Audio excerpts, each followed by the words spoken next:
Can indoctrinating your child be considered child abuse? I've heard this question posed, I think, towards D.P.R. Jones at one point. I don't remember the video. But I've thought about this question for quite some time. And to be honest, my answer is not exactly what you might think it is. There has been a lot of evil and a lot of suffering that has been the result of religious indoctrination, and at the same time there has been some measure of good that I cannot deny.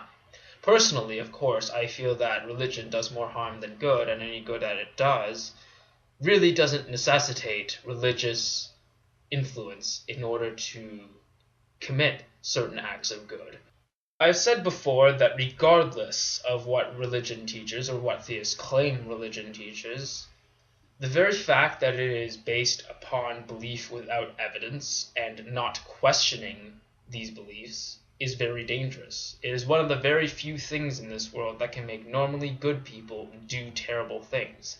And it is also one of the only things in this world that would make normally bad people do very evil things.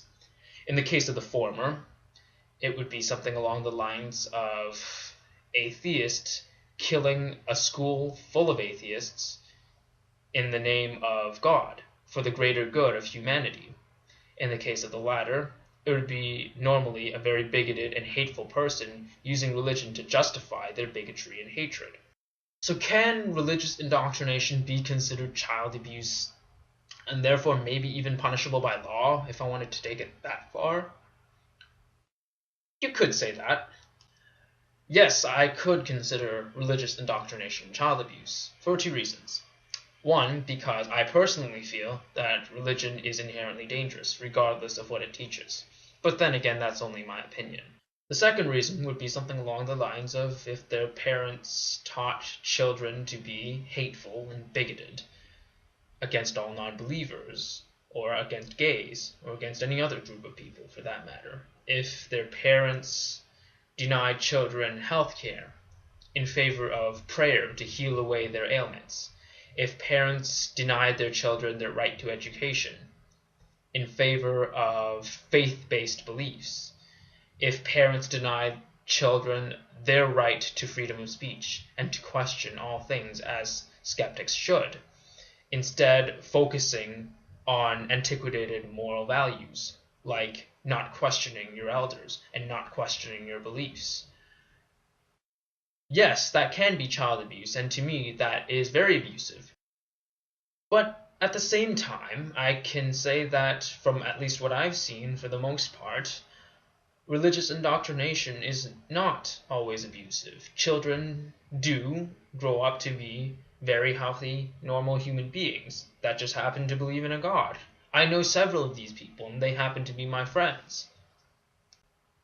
Of course, when I have my children, I will not attempt to sway them one way or another into thinking my way, because I want them to decide for themselves what they want. If they want to be a Christian, if they want to be a Muslim or a Jew, that's their right to do so. And I think that they should make that decision for themselves without my input, unless my input is specifically asked for. So for every child molesting Vatican priest that a parent has the potential to spit out and indoctrinate within their own faith, we can only hope that other parents might indoctrinate their child into becoming the next Gandhi. And I think that the only way to do this is not necessarily to make those kids atheists or theists, but to educate them to be good people, regardless of what they believe in. May the truth always be heard.